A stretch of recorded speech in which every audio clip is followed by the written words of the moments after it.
Hello and welcome to the Shaun Wren podcast. This is part 2 of my interview with DC Films photographer Clay Enos. If you haven't already listened to part 1, please do, and you could get some useful photography tips.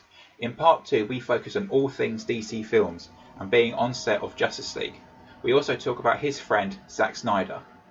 Before you listen, I think Clay would like to apologise to Alex Ross for thinking you weren't a real person. So come, listen and enjoy. And in the famous words of PJ and Duncan, let's get ready to rumble. Let's get ready, let's get ready, let's get ready to rumble. Watch us wreck the mic, watch us wreck the mic, watch us wreck the mic. Psych. In 2007, on your website, it said that Zack hired you to work on Watchmen. So did you meet Zack, or did you know Zack before? Obviously, you said you were college friends with Deborah. So did you meet Zack before signing up to do Watchmen, or he signed you to do Watchmen with Warner Brothers? Well, after the success of 300, Zack had a little leverage to bring more, say, Americans to work in Canada. Right. And because I had a relationship with them, they knew of me as a photographer. They took a risk and brought me on board. I remember interviewing with the line producer who was doing the hiring for Watchmen. And it was one of those great Hollywood backlot moments in the corner office filled with cigar smoke. And he sat me down. Seriously, it couldn't be more cliche, to a point, of course. Yeah. But and he said, let me get this straight. You've never worked on a movie, you're not in the union, and you're not Canadian. And I went, yep, but Zack wants me. And he's like, all right, we'll make it work, right? Through the wafts of cigar smoke. So it was just with the success of 300 and knowing them that I was given this opportunity. And the hurdles, the barriers to entry on a movie are immense, right? It's a union gig. They want you to have done this before. How you ever do it before you do it is another problem. But I remember then going and showing my portfolio to the head of photography at the time at Warner Brothers, and she said, "You don't have any movie stuff in your portfolio." I was like, of course not. I've never shot a movie. It's one of those, It was just sort of a great, and I had enough experience in the corporate world to recognize some of the idiosyncrasies that come with that environment. So I just powered through, and then when I finally got to set and saw this sort of wondrous, deeply detailed worlds that were being created, and across decades of time, given the story that we were telling, I couldn't help but dive in, making portraits, just not losing sleep. I was a mess at the end of that film.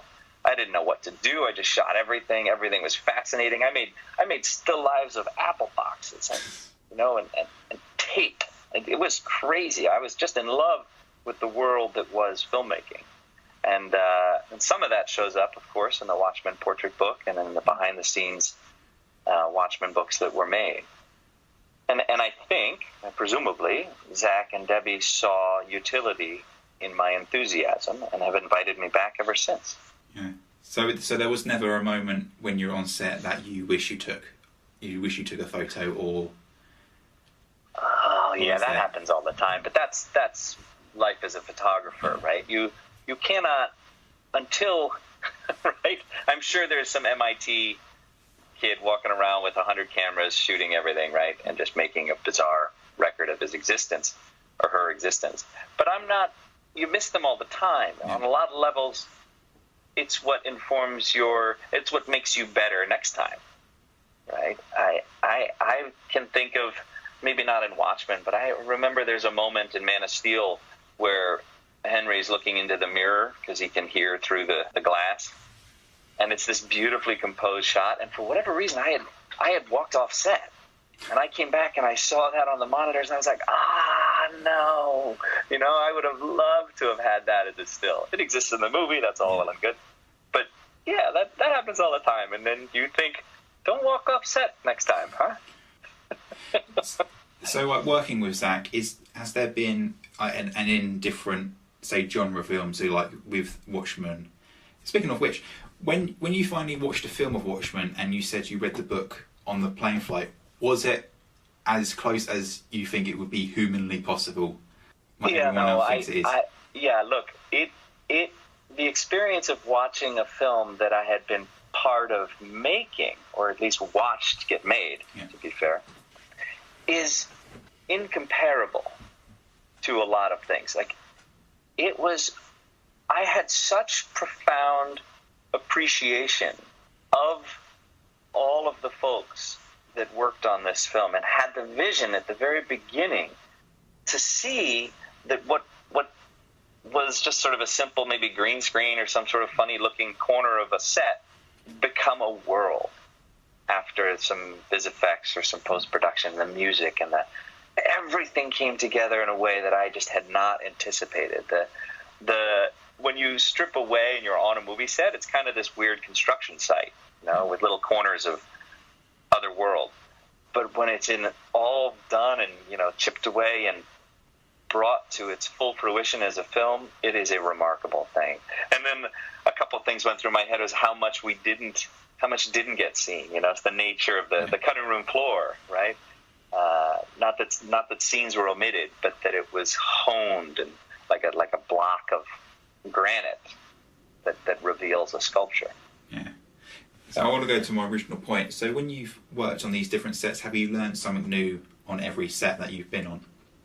Yes. Yeah, look, as attentive people who care about what we do, everything is a learning opportunity, right? Every mistake you make, every image I can look at and say how I could have made that better with hindsight is how I think the best of us should roll, right? We're always learning. And especially nowadays when, as you said, at uni you weren't inspired by your teacher, there's a million new inputs to be inspired today, right? There's a YouTube video for everything. I learned a new way to fold shirts the other day on YouTube. I mean, it's just nuts. So my wife's looking at me like, why aren't you folding your shirts more often? Yeah, that's probably why you had to learn the video, isn't it? She's been kind of walking around the room, kind of ignoring me this whole time. And then when I said I found a new way to fold shirts, she looked at me like, really? See, you put your foot in now. She's gonna expect you to fill seats every day now. You know where her interests lie, and not the most podcast listeners. You can tell that I'm obviously I'm not the cleanest guy in the world. I'm on the messy side of the spectrum. That's right. I have OCD and stuff, so I have to. Good for you. I wish I had a little of that. No, you really don't. No, fair enough. Okay. So let's talk. So when did you first hear about when Zack wanted to do a new take on Superman, and were you trying to force your way? Go, hey, I want this as well because it's Superman. So, or were you just? By the time Man of Steel was on deck, I had full confidence that the vision of Zack Snyder was simply to be honored. Yeah. I am not in a place to give him suggestions, right? But maybe the cape should do a little. No, not in that way. Sort of like, I want to be on set to take these photos. Sort of, So yeah, I mean, look, he I think at this point too, he knows that I'm going to be attentive and exploring and doing my fulfilling my responsibility to the various masters that I serve on set. Yeah. And I'm with respect to Zack, I try and honor his vision through my photographs, tell a little bit of the story. But I'm also in service to the marketing department, who is going to need imagery to promote, or the consumer products folks who need textures of the Batmobile so that the toy can get made long before the movie's even finished. So I think Zack gets it. We have a nice shorthand. I can recognize where his enthusiasm is being focused, and then I might give that more attention. We've got a nice working relationship at this point, and honestly, I have that with all the directors. What I recognized in Zack, I can see in others as well. It's a particular good director shares traits. Yeah. They share traits with each other.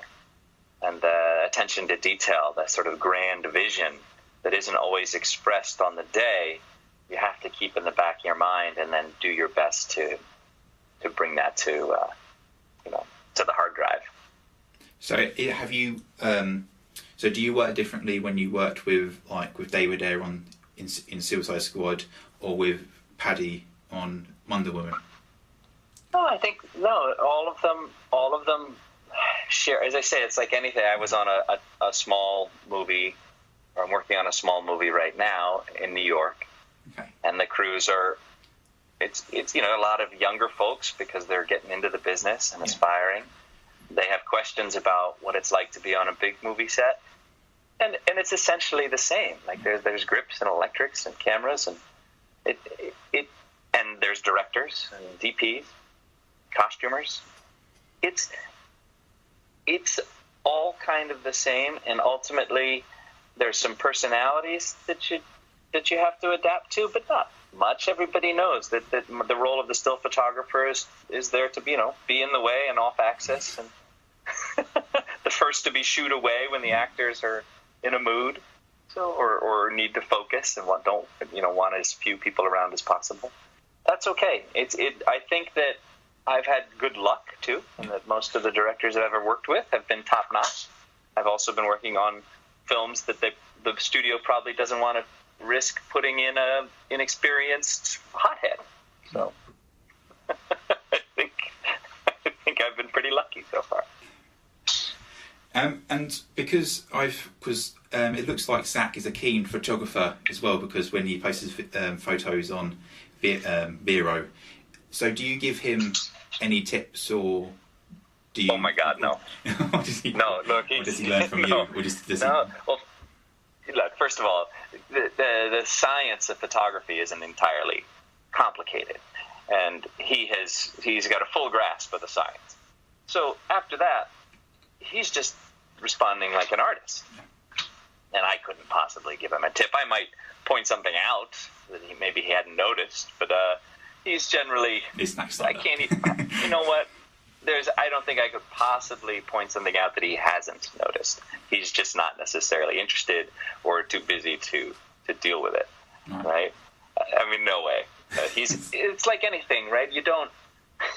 if the firemen are extinguishing a fire, you probably don't have advice for them, right? No. Unless there's a truck about to back into the hydrant or the fire plug or whatever you guys call it, right? Then you might speak up.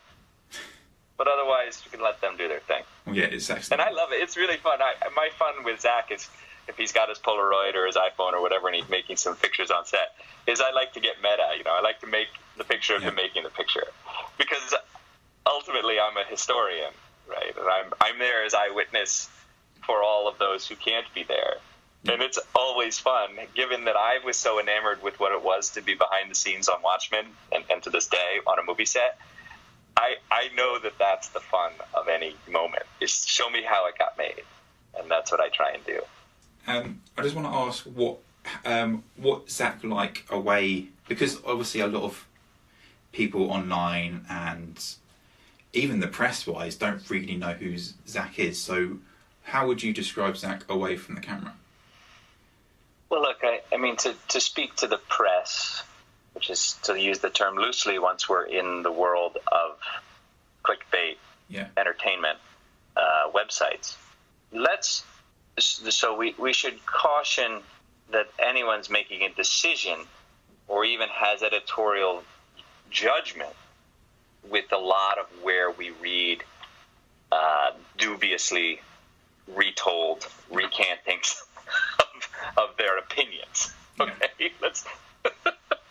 I have to tread lightly here, but you know what I mean. Like, they're trying to distill a full-fledged human being. Yeah. Can we do that about ourselves, let alone somebody else in the spotlight who makes things that people are deeply, passionately opinionated about?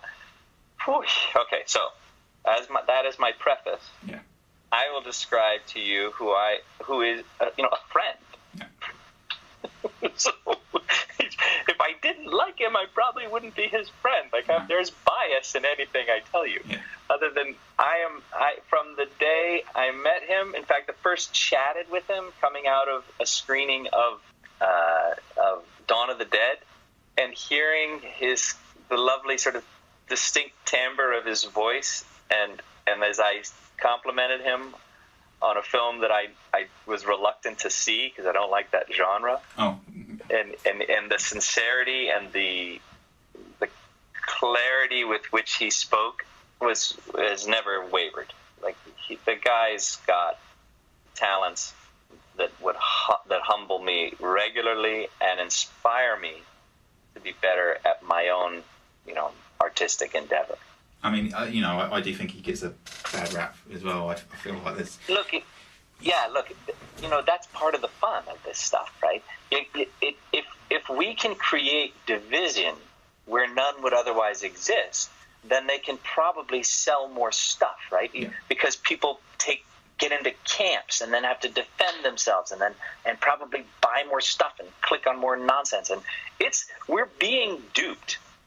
As the better nature of ourselves is being duped for commercial gain. And that's not just with these websites that purport to have a headline with every tweet, but the tweets themselves are being, the Instagrams and the Facebook, the whole thing is this vicious circle of distraction, of lies, of just nonsense, and we need to somehow cut it out. Look, who doesn't love... We're talking about, like, superhero movies. Is it, like, there's a lot more important things going on, and yet we passionately feel the need to defend this stuff. Guys, no, how about go be creative? Make your response a creative one, not a kind of base-level argument that's probably chock-a-block and ad hominem attacks and misunderstandings of ourselves and others. And we are better than this. And if nothing else, the superhero genre hints at it, right? All of these characters are better forms of ourselves. They're not, as a rule, inhuman entities, right? They are symbolic, mythological tropes of humanity. Be that. Don't be the conniving goofball villain who's always making the same mistake. Yeah. So you worked with Paddy on Wonder Woman and then was doing Justice League. So how long were you in London for? Was it about six months, roughly? No, I was there for just shy of a year. How was that? I had a little flat in Belsize Park and commuted out to Leavesden on a regular basis, where most of the film was made at the Warner Brothers studios there. And it was fun. Well, I adapted to the driving on the other side of the road, and it was all good. It was a ton of fun, actually. And I live in New York City. I don't own a car. It was like living another life for a while, and of course fun to see. By then, I had worked with Gal on Batman v Superman. Like it was fun to see her again, and then of course the whole gang coming in for Justice League. There's an aspect of kind of the band getting back together when you on these films at this point for me, and I'm always grateful. So you were talking. So was London? So would you live in London as a permanent place, or would it be like a holiday home in a weird way? Well, I don't know. New York City is where I was born. Yeah. It's where we have our rental flat. Yeah. And it's a fantastic home base. It has 3 airports. Yeah. Not too different than London, actually. So I don't know if I would live in London, but I'm not averse to working there again. Let's do it. I still have a bank account. I'm ready to go with my direct deposits. Yeah, you better close that quickly. The government might have it. You were talking about getting the band together for Justice League. What was that first day on set from your point of view when you saw everyone in costume? Was there tears everywhere? Were you crying? Well, look, I can't. We're treading into problematic territory for me to talk about Justice League. I'll tell you, like, with any film, it's fun to see crew that you've crew that you've worked with in the past, to realize that the 100 people that you don't know, you're going to know soon enough, right, with time. You can't remember anybody's name, and by the end of the film, you can recognize them in the dark by their gait. Yeah. You know, so it's that all that is swirling about, and then you generally, you know, with any film, if we were going to use Justice League, I can't speak specifically, but it's not like we started out with them all like like some heroic. No, obviously there's a process. It starts probably with some like mundane little set where they're going to pick up a shot for the middle of the movie. You know, It doesn't. It's fun. It's been fun to watch folks who don't like. I worked with Gal as Wonder Woman on Batman v Superman. I worked with Batman and Superman. When folks first say the Batmobile roll on the set, it is neat to watch the nerds in the group, you know, kind of get weak in the knees. It's really cute because it's that first-hand thing that I know is who I'm shooting for. Those folks, right? I'm shooting for folks like yourself and the legions of fans who don't have access. And it is a visceral, sort of lovely. I have a giant smile on my face retelling the story, and I have it on the day when I see it. It's cool, you know, or people, crew members jumping in the Batmobile for a quick photo that I can take of them, you know, that they rarely ever see because I'm never allowed to release them, blah, blah, blah. But it's really fun to be able to do that. I think my favourite picture that I've seen from the set is with Jason Momoa, and he's got his guitar. Was that your photo, or was that Zack's? Yeah, that was my photo, yeah. So how did that come about? Were you just like, oh, this, or was he just goofing around? Look, I mean, my process, if you will, not to speak like it's some sort of thing, but a unit photographer is there to be attentive. And while the camera operator will set up the shot and shoot the shot, you know, and be looking through the viewfinder and making it between takes or between setups, they have different responsibilities. Mine sort of never let up. And so between setups, if there's some hijinks, I need to be attentive that there's a potential photo in there. Right? It may never see the light of day, but every once in a while one does. Somebody did ask a question on Twitter, and so Callum Sanders asked, for what do you strive for when taking pictures? Are you looking for moments, or are you simply documenting what is your photography mindset? And I think we've covered that a couple of times, haven't we, really? Well, look, in general, you want to capture the moment if it's goofy, like you know, Jason turning his trident into the guitar, right? That's obvious, right? We'd all do the same, right? If phones were allowed on set, there would have been a lot more photographs of that moment. But I also am always challenged to make it an interesting photograph. That one sort of leans a little heavily towards content rather than aesthetics, given that it was in the dark corner of the soundstage. But that's cool. I mean, I always try and find a balance. Yeah, you're a photographer, you want to make pretty pictures, for lack of a more nuanced answer. You can't always do that, and then you rely on content. Yeah. And also, you know, that same thing. You know, wedding photographers, I always say, the wedding is a wonderful place to make photographs because every photograph you take is emotionally charged by the family members. That's an awesome place for a new photographer to get their feet wet, because you can't really take a bad picture. No. With time, you're going to want to up your game, but. The same with a picture of Batman. It's hard to take a bad picture of Batman for a lot of people. Yeah. But with time, you want to make a really good one, too. So I want to talk, because in the behind-the-scenes documentary of Batman vs. Superman, people were talking about the moment when Gal came on set in full Wonder Woman gear. And there was reports of that saying that, I think even Deborah said it in the behind-the-scenes, that she got emotional about it. Were you like that, or were you just in... No, I had a responsibility at that point, right? I have to document those emotions.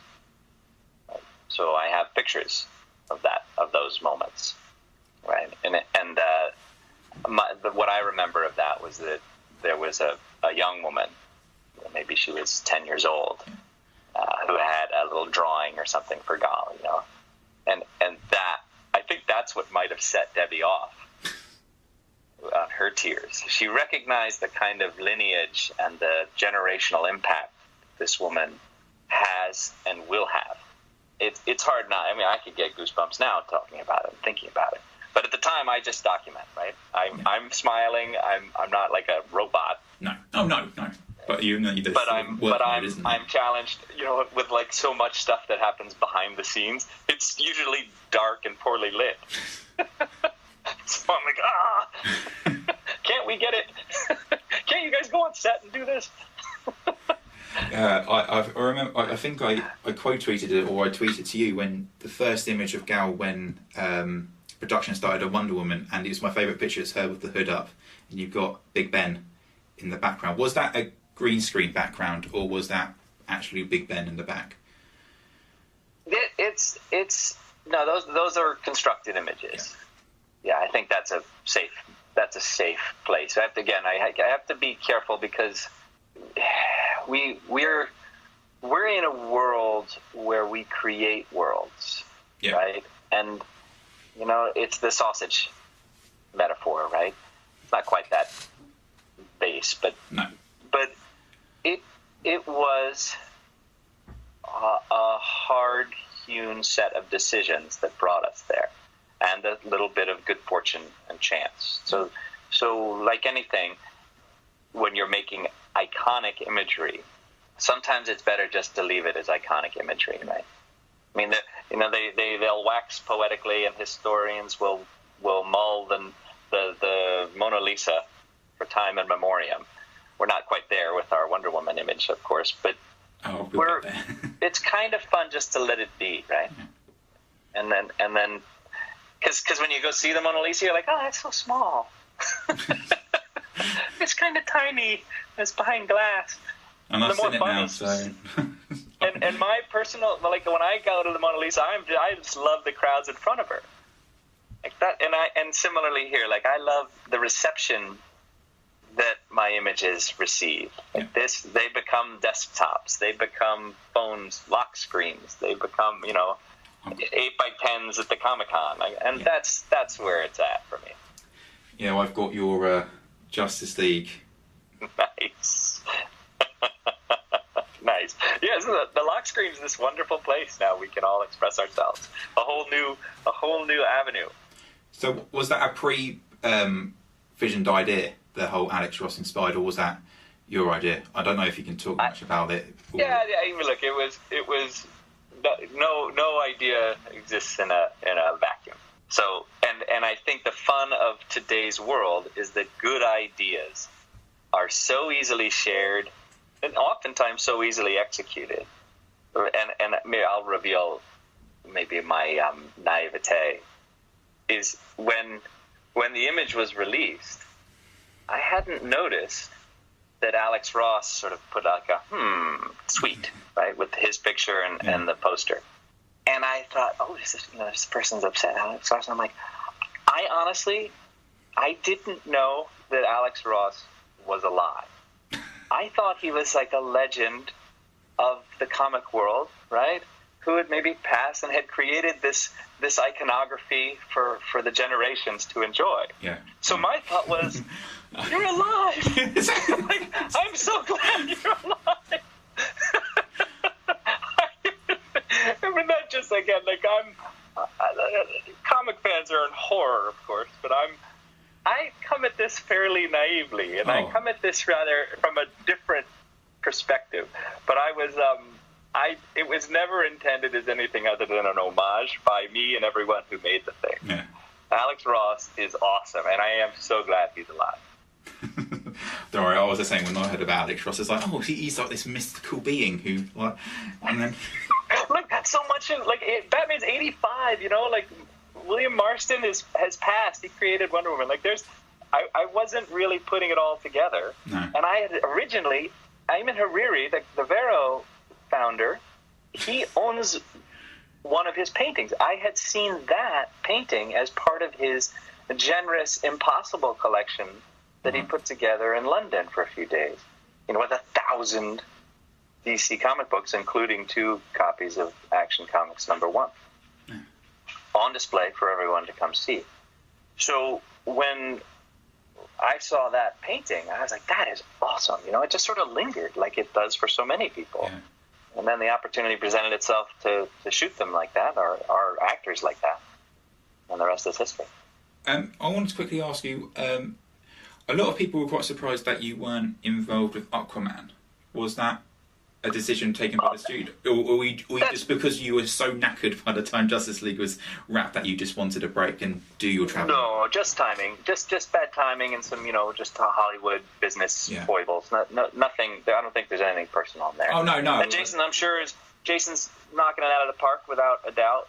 So, we're all in the union. We're all professionals. It's a long way away. But I was going to work on some other films that didn't happen. So it was just the way it goes. Yeah. But it's fun. I've had a fun year, and I got to work on some other kinds of movies.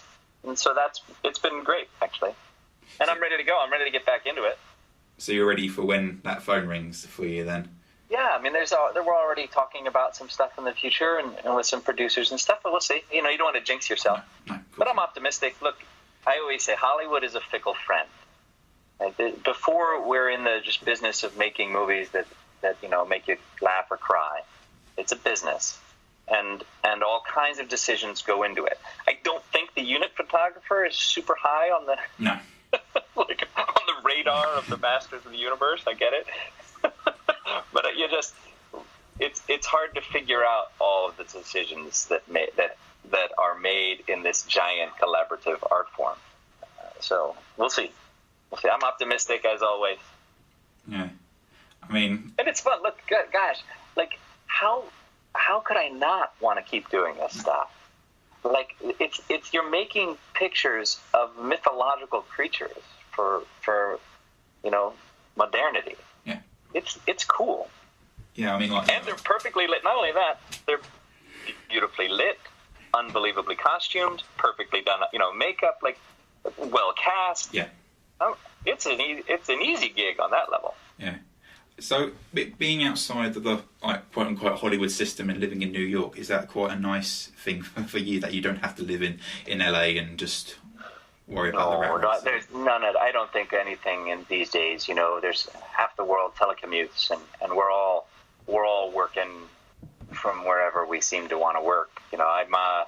New York is home, but I've never other than a few little indies here, I've never really worked at home. I'll go wherever, whenever. Yeah. It's fine. Look, sometimes in the dead of winter, it's kind of neat to think that the good people of Los Angeles are basking in some, sunny wonderland. No, but for the most part, I'm not jealous of that. I prefer to be cold. I'm English. Fair enough. I'm English. We live in grey. It's what we do. I know. I've seen it. It's all good. There. Los Angeles, New York, it's like the DC Marvel rivalry. It's idiotic. It doesn't make sense. They're world cities with awash in talent. Yeah, I mean, as you said, Jason, who's taking the photos for Aquaman, did for Ragnarok. So it's just like at the end of the day, you're all going to be working in the same kind of bubble. So you might as well do. Yeah, and I suspect he got Aquaman because he'd done a superhero film before, right? And so all of a sudden he's siloed, kind of like me. It's fun. It's neat, and it's a shorthand, and there's security in that. If you had millions of dollars, would you risk it, or would you go with the one that maybe had done it before? And that makes sense to me. Yeah, of course, it makes sense to anywhere else in the world. Yeah, but I think that we all lose sight of that sometimes when we've been clickbaited into some idiotic gossip. Does that annoy you as a friend of Zack and you see it online and people ask, because I'm guessing a lot of people tweet you about certain stories and it's just like, people please don't believe everything. Look, I mean, I generally will have to ignore those things. Yeah. Don't go into the fray. We just raise the bar, everyone. Like we can do better than this. But there's a lot at play. I think my headphones are going to die soon, but the point is that we need to kind of reflect a little more, and all of the ad-based connectivity, Facebook, Twitter, Instagram, all of it, doesn't encourage reflection because they need you to come back to serve you another ad, the algorithmically just mine your data and your habits. There's no reflection. And I think it behooves us all to do some more reflecting before we act impulsively and share our, what often is angry or misunderstood thoughts. Well, perfectly said, really. So I've got one more question. What advice would you give any young person if they're starting out in photography or want to get into photography? My photography, or my advice generally is to just knock it out of the park, right? Just do it with abandon. Go crazy. Shoot, edit. Be ruthless in your self-assessment of your imagery. Don't think everything you're going to do is awesome, and then clutter your feeds with crap. Like, be ruthless. Share only the ones you are most proud of, and then keep going. Never stop, right? And be passionate, but at times you're going to have to put your passion in service to patience and perseverance. Those things are good for anybody's career, really. It's a slightly specific when it comes to shooting, but if you're a writer, write your butt off, right? Ruthless self-assessment is what most people forget. I shoot thousands of photographs. You see one. Yeah. That's not just my own self-assessment. That's also sort of corporate, decision-making and marketing machines. But that's the idea. If you saw every photograph I took, you might have a different opinion of my photographic prowess. By design, right? I've made choices. It's everything. Photography is like that. It doesn't happen every time the shutter releases. I've actually got one more. What is your one favourite photo that you've ever taken? I never do superlatives. One day, I've repeated that enough. I don't have a favorite. Generally, when I look at photographs that I've made, I'm transported back to the place I made them, and so each one is imbued with a certain memory of the experience. And like a good conversation, you don't necessarily have a favorite, but your brain swirls with memory, and I think that's fun. A good photograph, though, if it holds the certain aesthetic standards or things that appeal to me, then the conversation and the final product have a lovely symbiotic warmth that I would hold up higher than others. But I don't have a favorite. I couldn't possibly do it. I couldn't. My favorite photo is the one that you like the best, right? I'll go with that. And I probably, if you've seen it, then I probably have a memory attached to it. And that's really nice that we can coexist that way. So that was part 2 of my interview with Clay Enos. Be sure to listen to part 1 and follow me on Twitter at Shaun_Wren. I would like to apologise again to Alex Ross for thinking he wasn't a real person, and to Clay if I completely butchered your surname multiple times. I hope everyone enjoyed both parts of this podcast, and thank you for listening, and goodbye.